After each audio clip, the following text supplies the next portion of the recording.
खरं तर जनताला सगळं कळालं आहे की कोणाला पदं लागते आणि कोणाला पदं नाही लागत.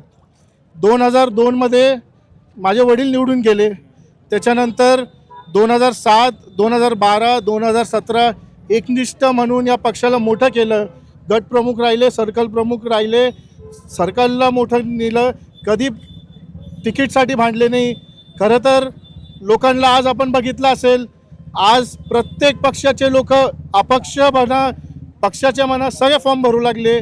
पण कुठेतरी एकनिष्ठाची भावना या पक्षाने दाखवली आणि पक्षाला माहिती आहे आज एकनिष्ठ जे शिवसैनिकांना पक्षाने तिकीट दिलेलं आहे याच जोरावर दिलं आहे की हे कुठे पळणार नाही.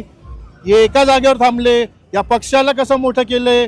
अडीअडचणीच्या काळामध्ये तर पक्षाला सोबत राहिलेले आणि हेच पक्षाने बघितलं आणि कुठेतरी जनताला माहिती आहे की ह्या गटामध्ये शिंदे सरांचे पोरं ह्या गटाला न्याय देणार आणि मागचे सगळे उमेदवार आणि जे आता इच्छुक फोडाफोडीचं राजकारण करू लागले हे सगळे जनता बघू लागली. जनताला माहिती आहे की कुठेलचे प्रश्न कोण निवडून देणार आहे.